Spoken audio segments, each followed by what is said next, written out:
नमस्कार, जय हिंद दोस्तों। स्वागत है आपका quick revision classes YouTube channel पर। उम्मीद करता हूं आप सभी बहुत अच्छे होंगे और अपनी तैयारी बहुत अच्छे से कर रहे होंगे। निश्चित रूप से आपने काफ़ी मेहनत की है और उस मेहनत का फल भी आपको मिलेगा। लगातार पढ़ाई करते रहिए, अपने आत्मविश्वास को ऊंचा रखिए और तैयारी करते रहिए। आपने काफ़ी प्रश्नों का अध्ययन कर रखा है, अब आपको टॉप 10 महत्वपूर्ण प्रश्न करने हैं। क्या ये आपको प्रश्न आते हैं, आपका क्विक रिवीजन करवाना है तो इन प्रश्नों को जरूर देखिएगा और प्लीज़ वीडियो को लाइक कर लीजिएगा। चैनल पर नया है तो चैनल को सब्सक्राइब कर लीजिएगा। तो चलिए शुरू करते हैं आज का ये वीडियो।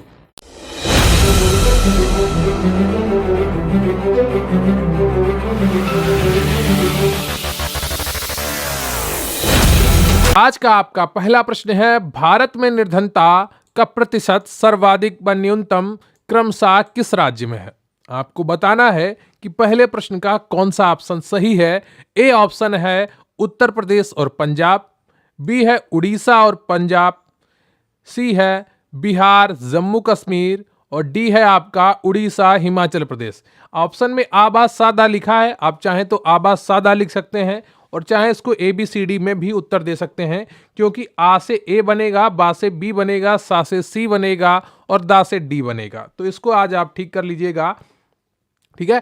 तो भारत में निर्धनता का प्रतिशत सर्वाधिक व न्यूनतम क्रमशः किस राज्य में है, यह आपको बताना है।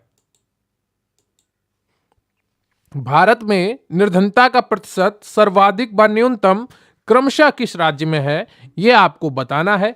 ABCD में या आबा सादा में कौन सा ऑप्शन आपका सही है। सबसे पहले आपको सर्वाधिक निर्धनता किस राज्य में है उसको पहचानना है और न्यूनतम निर्धनता किस राज्य में है उसको पहचानना है।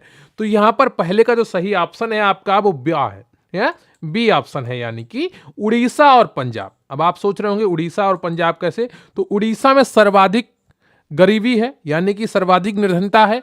पंजाब यानी कि पंजाब में न्यूनतम गरीबी है। यहां पर जनसंख्या काफी कम है और खेत बहुत बड़े बड़े हैं, जिसके कारण यहां पर गरीबी की जो स्थिति है वो काफी कम है। क्लियर है आपको। अगला प्रश्न है आपका, गरीबी हटाओ का नारा किसने दिया था?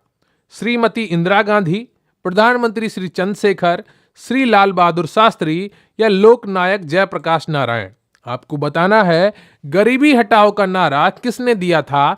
ABCD में कौन सा ऑप्शन आपका सही हो जाएगा। तो गरीबी हटाओ का नारा जिस प्रधानमंत्री ने दिया था वो आपकी श्रीमती इंदिरा गांधी थी।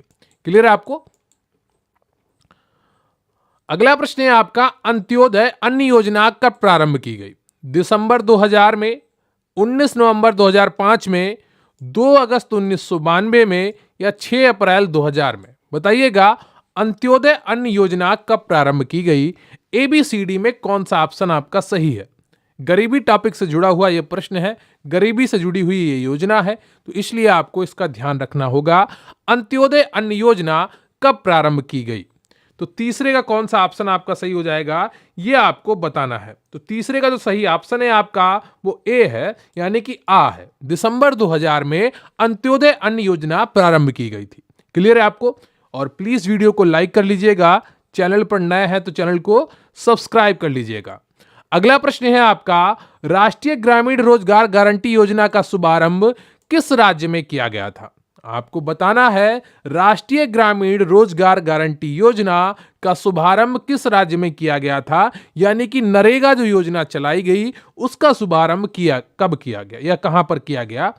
ए आंध्र प्रदेश, बी उत्तर प्रदेश, सी राजस्थान, डी तमिलनाडु।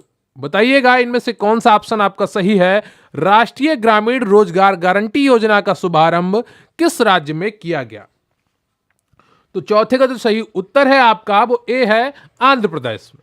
क्लियर है आपको। कहां से? आंध्र प्रदेश से किया गया। अगला प्रश्न है आपका, इंदिरा गांधी वृद्धावस्था पेंशन योजना कब से प्रारंभ की गई? बताइएगा इंदिरा गांधी वृद्धावस्था पेंशन योजना कब से प्रारंभ की गई? 19 नवंबर 2006 में, 19 नवंबर 2005 में, 19 नवंबर 2007 में या 19 नवंबर 2008 में? बताइएगा इनमें से कौन सा ऑप्शन आपका सही है। इंदिरा गांधी वृद्धावस्था पेंशन योजना कब से प्रारंभ की गई? तो पांचवें का कौन सा ऑप्शन आपका सही हो जाएगा? पांचवें का सा ऑप्शन आपका बिल्कुल सही है। 19 नवंबर 2007 में। क्लियर है आपको? अगला प्रश्न है आपका, निर्धनता उन्मूलन को किस पंचवर्षीय योजना के मुख्य उद्देश्य के रूप में स्वीकार किया गया? बताइएगा, निर्धनता उन्मूलन को किस पंचवर्षीय योजना के मुख्य उद्देश्य के रूप में स्वीकार किया गया?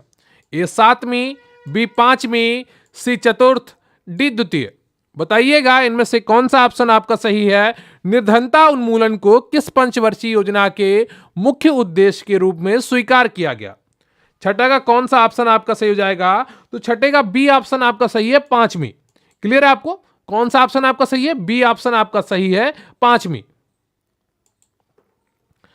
अगला प्रश्न है आपका, भारत में गरीबी निवारण के लिए निम्न में से सर्वप्रथम किस कार्यक्रम को अपनाया गया? ए ऑप्शन है स्वर्ण जयंती शहर रोजगार योजना, बी ऑप्शन है अंत्योदय कार्यक्रम, सी है मनरेगा और डी ऑप्शन है आपका राष्ट्रीय ग्रामीण आजीविका मिशन। बताइएगा, भारत में गरीबी निवारण के लिए निम्न में से सर्वप्रथम किस कार्यक्रम को अपनाया गया? 7वें का कौन सा ऑप्शन आपका सही हो जाएगा? जल्दी से बताइए। और देखिए, आप लोगों में से बहुत से लोगों का इस टाइम मनोबल डाउन हो रहा होगा, आपके अंदर से पढ़ने की वो भूख खत्म हो रही होगी कि आप, क्योंकि असमंजस में आप पड़े हुए हैं कि पेपर कब होगा, शॉर्ट लिस्टिंग कब आएगी, किसको पेपर देने को मिलेगा, किसको नहीं मिलेगा। तो आप ये मानकर चलिए कि आपको पढ़ते रहना है, क्योंकि भर्ती आपकी काफ़ी बड़ी है, तकरीबन 2700 वैकेंसी है और फॉर्म बहुत कम पड़े हैं। अगर आपको खुद पर भरोसा है, अपनी मेहनत पर भरोसा है, अगर आपके पास यही एक रास्ता है अपने जीवन को स्वर्णिम युग बनाने का, तो निरंतर लगे रहिए, क्योंकि शॉर्ट लिस्टिंग तो आनी ही है और आपका पेपर होना ही है। तो क्यों ना उसके लिए तैयारी करते रहा जाए। अगर आपको लगता है कि आपको कोई अन्य परीक्षा की भी तैयारी करनी है, तो उसको भी साथ में करते रहिए। 3 घंटे अपने फिक्स कर दीजिए मुख्य सेविका के लिए, बाकी बचे पूरे दिन में आप किसी अन्य भर्ती की तैयारी बहुत आसानी से कर सकते हैं। चाहे आपका टेट का एग्जाम हो, चाहे सीटेट का एग्जाम हो, चाहे टीजीटी पीजीटी का एग्जाम हो या केवीएस का एग्जाम हो, आप जिस भर्ती की भी तैयारी करना चाहते हैं कर सकते हैं। 3 घंटे केवल आपको देने हैं मुख्य सेविका को, वो पर्याप्त है मुख्य सेविका भर्ती के लिए। 2.5 से 3 घंटे अगर आप पढ़ते रहेंगे, जब शॉर्ट लिस्टिंग आ जाए तो इसको आप 4 घंटे कर दीजिएगा, बस पर्याप्त है। लेकिन ईमानदारी के साथ इतना आप पढ़ते रहिए, लगातार रिवाइज करते रहिए। क्लियर है आपको? दिन में आपको 25 से 50 क्वेश्चन करने हैं 2 बार, और आपको एक बार एक टॉपिक रिवाइज करना है, बस इतना ही करना है। भारत में गरीबी निवारण के लिए निम्न में से सर्वप्रथम किस कार्यक्रम को अपनाया गया? तो बताना है आपको 7वें का कौन सा ऑप्शन आपका सही हो जाएगा? तो 7वें का बी ऑप्शन आपका सही है, अंत्योदय कार्यक्रम। क्लियर है आपको? अगला प्रश्न है आपका, निम्न में से कौन सा गरीबी निवारण का उपाय है? ए सामाजिक चेतना, बी प्रशासनिक सुधार, सी सरकार की दृढ़ इच्छा शक्ति या डी ऑप्शन उपरोक्त सभी। बताइएगा 8वें का कौन सा ऑप्शन आपका सही हो जाएगा? निम्न में से कौन सा गरीबी निवारण का उपाय है? सामाजिक चेतना, प्रशासनिक सुधार, सरकार की दृढ़ इच्छा शक्ति और उपरोक्त सभी। देखिए, जैसे समाज की चेतना होती है, वैसे आपकी भी चेतना होती है। आप अपनी चेतना को जगाकर रखेंगे तो आपका पढ़ाई में मन लगा रहेगा, आपका मनोबल ऊंचा रहेगा। क्लियर है आपको? तो निम्न में से कौन सा गरीबी निवारण का उपाय है? ABCD में कौन सा ऑप्शन आपका सही है, आपको बताना है। 8वीं का जो सही उत्तर है आपका, वो डी हो जाएगा, उपरोक्त सभी।